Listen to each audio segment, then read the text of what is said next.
People who are already in the ecosystem now have a super intelligence at their beck and call. That's probably the least interesting thing. Why is this just not another, little faster, little better capability? We have a way of measuring progress in our civilization. AI is imminently, I think, well positioned now that these benchmarks are saturating to start solving the hardest problems on Earth in math, science, engineering, medicine. I've said in the past here, I think the singularity is probably an optical illusion. When you're in the midst of it, space-time feels flat. And every time I hear the question, well, what else is new? The benchmarks are going up and to the right. Doesn't feel really transformative. That to me is a sign that when you're in the midst of a singularity, that space-time feels flat, and that when you're in the midst of a singularity, that space-time feels flat, and breakthroughs that are happening essentially every week or every day feel prosaic. There are so many transformative aspects of Gemini 3.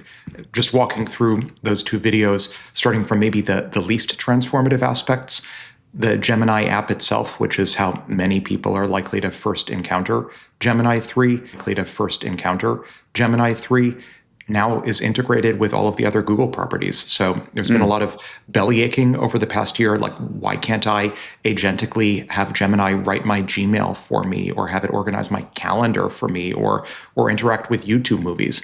I've been playing with Gemini Agent, with the agent mode part of Gemini 3, and that's seamless at this point. It's literally a single click to get Gemini 3 order your entire Google platform-based existence, or a single click to get Gemini 3 order your entire Google platform-based existence, or Google Workspace-based existence. That's probably the least interesting thing. But a powerful Google has billions of users across all of its products already. So I'm not sure at the margin the greatest impact on humanity is getting people to switch to Google. I think it's more people who are already in the ecosystem now have a super intelligence at their beck and call. And again, that's the least interesting thing. A couple of more interesting things in interacting with the model itself. And again, this is not focusing yet on the benchmarks. This is just on interacting with the client. It smells. People in the community refer to something sometimes as big model smell, a model that has certain types of capabilities that can't be arrived at through extended reasoning or through other sort of smaller footprint attempts to extend the capabilities of a model. Gemini 3 has what I think can be fairly termed big model smell. You can ask it to do cross-modal or multimodal tasks that are very challenging to do elsewhere. One of my first tasks was I fed it a photo of the MIT campus, and I asked it generate a 3D voxel block world type rendering that I can interact with. And one shot, basically zero shot, it produced an interactive 3D rendering of the MIT campus.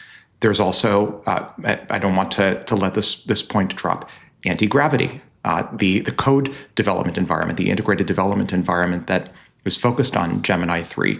My understanding is that the Windsurf team, we've talked about Windsurf in past, cursor competitor, many of the core members of the team joined Google DeepMind, and anti-gravity as the result. I was interacting with anti-gravity. It was a very impressive Visual Studio Code-derived experience for code development. So there are so many pieces here, and that's before we get to the truly interesting stuff in my mind, which is the benchmarks. Maybe just to comment narrowly on that, from my perspective, Gemini 3 is the biggest model release since OpenAI's O3 in April, all of 7-ish months ago. GPT-5, to the extent GPT-5 may have felt slightly underwhelming, I would argue it's because almost all of its raw capability jumps actually happened a bit before in the form of O3, and then maybe think of GPT-5 as O3, which is actually O2, because O2 was trademarked, so it had to be called O3. GPT-5 was actually like O2.1. So I think we can't take credit away from OpenAI on the achievement that was O3 and then partially repackaged as GPT-5. To us, what this means, the king of benchmarks. Alex, let's go to you. I love benchmarks. I love this benchmark in particular. So this is a benchmark, Vending Bench Arena, that's maintained by a company named Andon Labs. It's derivative of another benchmark that they maintain named Vending Bench 2. The basic premise is AI agents are given simulated $500 to start. They're put in charge of a simulated vending machine. They're given tools that they can manage. So they have the ability to send and read emails, like real, full, natural language emails. They're given the ability to search a simulated internet. They have a simulated bank balance. They can send money. They can receive money. They can stock and restock the vending machine. They can set prices, check inventory, collect cash, et cetera. So this really is performing the role almost of a middle manager in charge of a vending machine.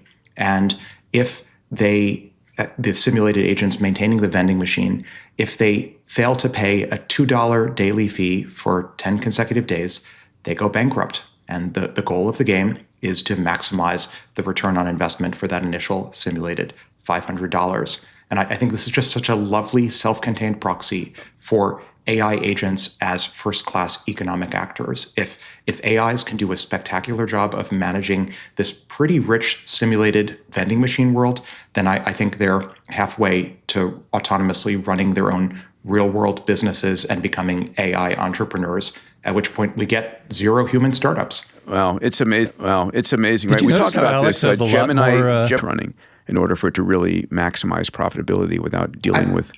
Yeah, go ahead. I would actually argue that the email functionality built into the benchmark, so when it sends and receives emails, there's a large language model counterparty at the other end writing full natural language emails. So I could imagine a generalization, maybe a future version 3 or 4 of Vending Mensch that does take into account, say, like performance reviews and interacting with employees. All of that, I think, is not technically that much more difficult. Drug testing.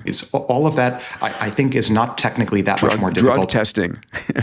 If you can manage vendors and suppliers, then email communication with employees is not that much harder.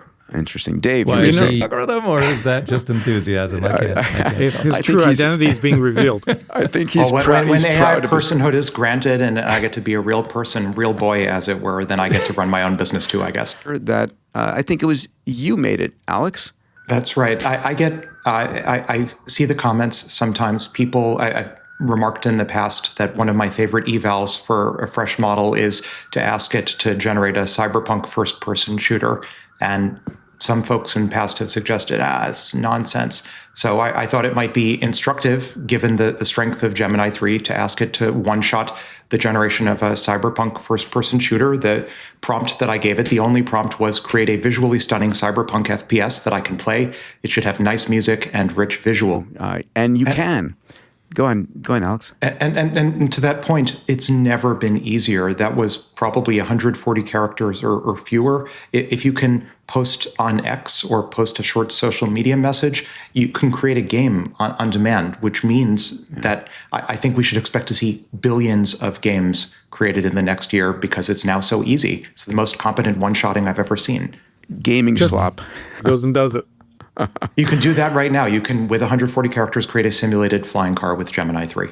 I would perhaps go even further and argue that many of these underlying capabilities are not just available, but they're available in the underlying data distribution that these models are being trained from, and that exposing, for example, different accents is probably more of an unhobbling, as they would say, than anything else. It's not so much that capabilities are being added as is restrictions being removed, and frontier models in particular, when we see like live audio type engagement, are moving from what they've been in the recent past, which is audio to text to text to audio, just directly audio to audio, which enables much, much richer audio interactions, including accents. A lot to unpack there.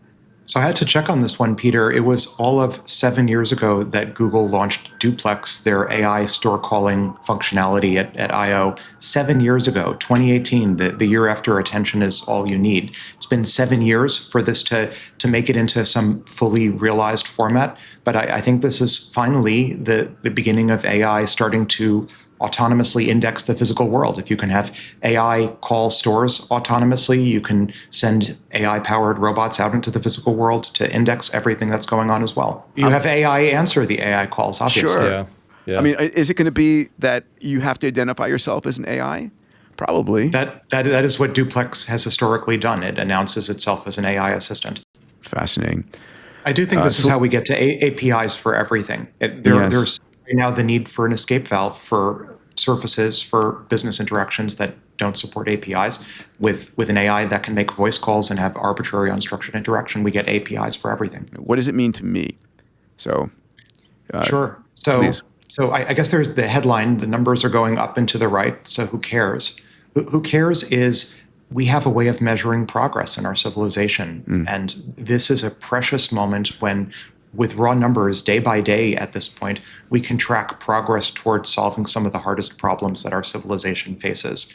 Humanity's last exam, say what you like about it, some like it, some like it less, but it's an attempt, as are all of these benchmarks, to encapsulate in a measurable, quantitative way progress by AI towards solving hard problems. In humanity's last exams case, it's an attempt to measure the ability for AI to solve PhD level problems. In the case of ARC-AGI-2, it's an attempt to model human level ability to visually reason. The so what is these benchmarks are all saturating, which means that AI is, at this point, has the ability to perform PhD level research. When we think about the so what for the so-called average person, it's going to be that AI is imminently, I think, well positioned now that these benchmarks are saturating to start solving the hardest problems on Earth in math, science, engineering, medicine. That's the so what. And critically, it's not benchmarking that we're seeing. There are some labs that have been accused of just optimizing their AIs to do well at one or two of the benchmarks. And then when you ask them something out of distribution, they fall over. That doesn't appear to be the case here. It feels like the team behind Gemini 3 really did a professional job, not over-optimizing towards narrow, spiky intelligence on any of these benchmarks to do well. In a press release, this feels like a well-rounded generalist AI model. And given the trajectory towards saturating these benchmarks, I'd be very surprised if by the end of, say, next year, we're not seeing hard research problems succumb to AI models like this one. I'm sure we'll know soon enough. But I would expect it to do generically well on the spikes where models historically were doing well. As I recall, one of the spikes where one of those dimensions where models historically did poorly was on continuous learning with ultra large context.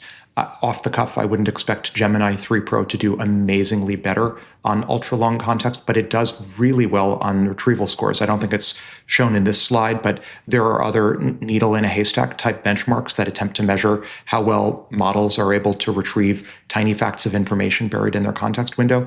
Gemini 3 3 Pro does amazingly well at retrieval as well. So I think almost everything is going up and to the right at this point. Thinking inside these models, is that accurate?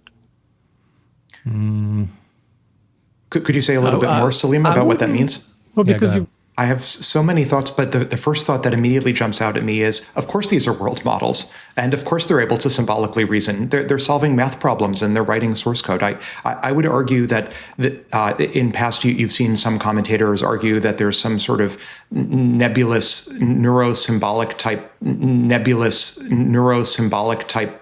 advancement that's waiting to drop. I think that's utter nonsense. Of course, they're able to reason symbolically. The tokens are in some discrete space. And of course, there are systems level thinkers. They're able to solve PhD level problems across dozens of disciplines. That requires understanding the world as a system. Anything else that may come along later?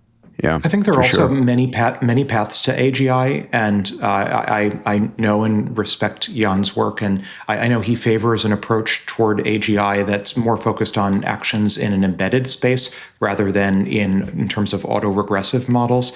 That may be a perfectly legitimate approach as well, but when I see the scaling laws continue to hold and capabilities continue to go up and to the right without any new paradigms, it makes me think maybe really we can just continue scaling and don't need to worry as much about yet another paradigm shift. And let AI do that.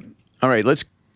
Yeah, I think the economics of this, the microeconomics, are maybe even more interesting than the technical side. So we're starting to see, and this is somewhat visualized in the chart you're showing, the beginning of inference time compute start to conform to the economic productivity of queries. So you know how, like in Google search, for example, if you search for mesothelioma litigation, you're going to see a bunch of very expensive AdWords ads. Yes, for sure. It's a very economically valuable query.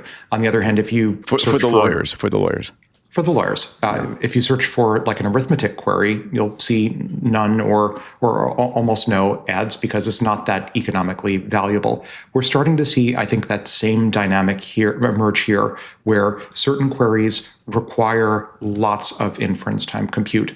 And so what we're seeing at the routing layer with GPT 5.1 is even more compute being allocated to queries, to prompts that really require a lot of compute. And then for the lighter, easier queries or prompts, we're seeing less compute get allocated. And I think it's actually pretty profound. It's not just a matter of moving around the deck chairs in some sort of zero-sum game. I think this is actually almost a premonition for what the economics of post-superintelligence will look like. One of the things I think the most about is who's going to pay at the end of the day for the trillions of dollars of CapEx in data center build out? Who's going to pay for it? Is it going to be the consumer? Will the consumers on average be spending hundreds of dollars per month on core subscriptions for AI? Or will it be enterprises that are spending billions of dollars in some cases for enterprise level tasks? And I think what we're starting to see here is that modally, probably it's going to be the enterprises paying lots of money for the most valuable tasks in the same way we're seeing right now in microcosm. Some of these harder tasks, harder prompts get allocated a lot more inference time compute at the expense of easier queries. But remember that the money to be made here is on the margin from persuading people to switch their behavior from what they otherwise would have done. If they were going to spend the money anyway, that money doesn't go to the AI. It goes to the entire value chain underneath the phone manufacturer. Bioweapons. Super important. Who wants to jump in first?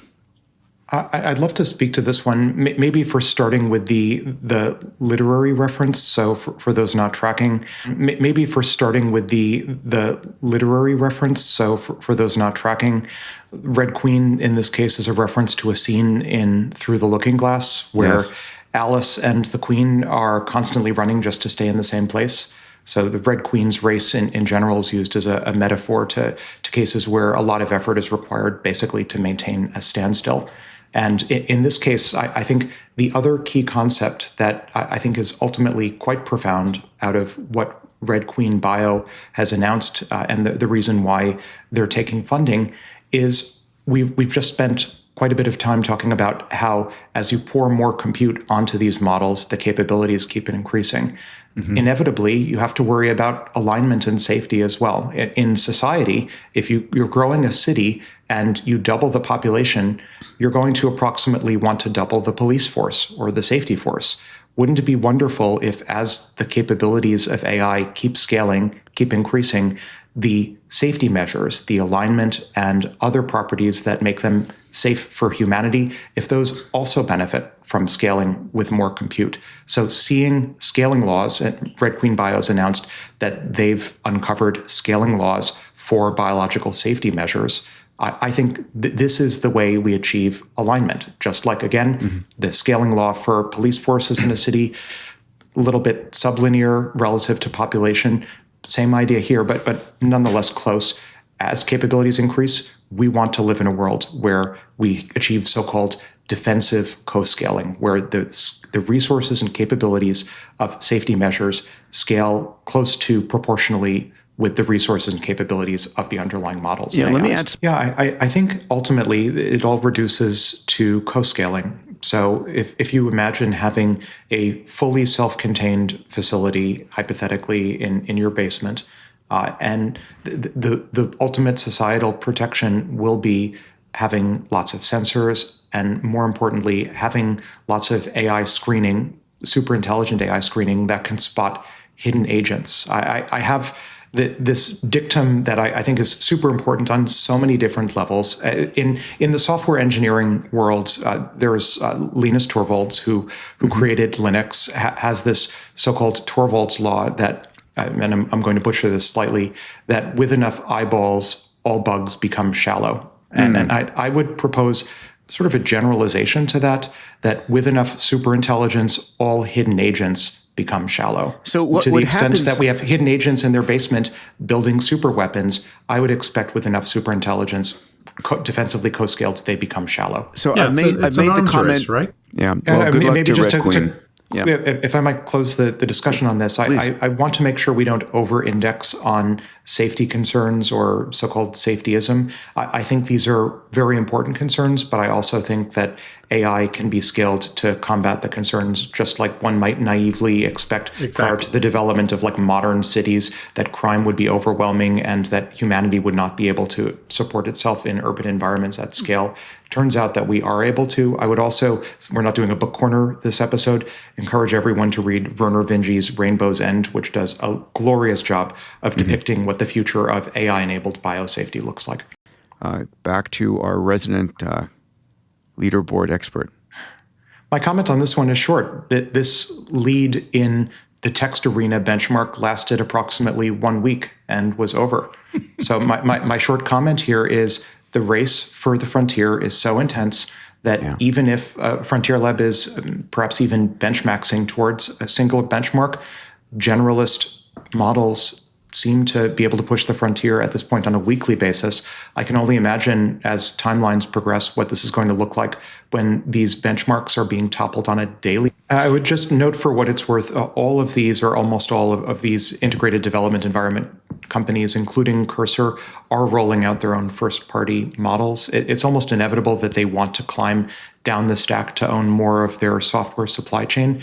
And I think the success that we're seeing from Cursor, which is, of course, very exciting, is a reflection that software engineering is probably the first high productivity labor category that's being automated by AI. Won't be the last, but it's the first big one that we're seeing.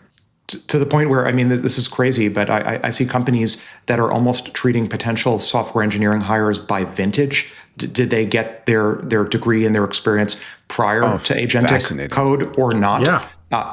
Prior to agentic code or not? Yeah. Like, are they spoiled? Have they been ruined? Basically, yes. Did they get their skills? Did they learn? Did they have lots of experience prior to the atrophying that comes perhaps with agentic code? Yeah, I think we're starting to see the pivot of the capital markets from funding superintelligence to funding that which comes after superintelligence, which is, as I've argued in past, solving math, science, engineering, and medicine. And I think it's a 10x, 100x larger market opportunity, larger addressable market, solving basically everything else after solving superintelligence than solving superintelligence itself. 6.2 billion is a drop in the bucket. I would expect it's going to cost many, many trillions of dollars in funding to solve all outstanding problems in math, science, engineering, and medicine. There's been relatively thin reporting on what Prometheus or what Project Prometheus is particularly focusing on. I have taken note, it seems to be absorbing a lot of old biology friends of mine. So it's possible maybe it ends up focusing a little bit more on biology, a little bit less on manufacturing. But I think this is where the action is after superintelligence. It's like electricity, it's going to run through everything. Yeah. I think it's so simple. I think what's upstream of all of these other milestones is the dollar cost per unit of intelligence. And as we've discussed previously, right now that's hyper deflating by something like 40x year over year.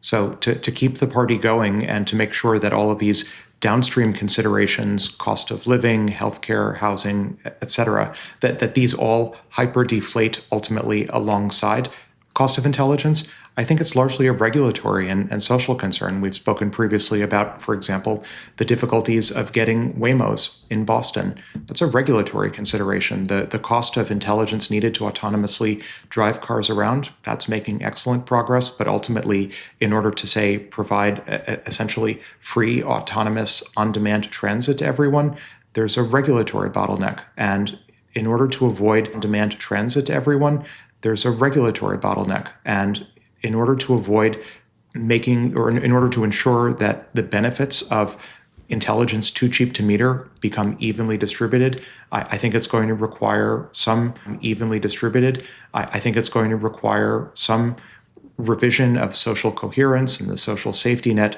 to make everyone comfortable with the downstream consequences of intelligence too cheap to meter, including healthcare and housing and energy and utilities too cheap to meter.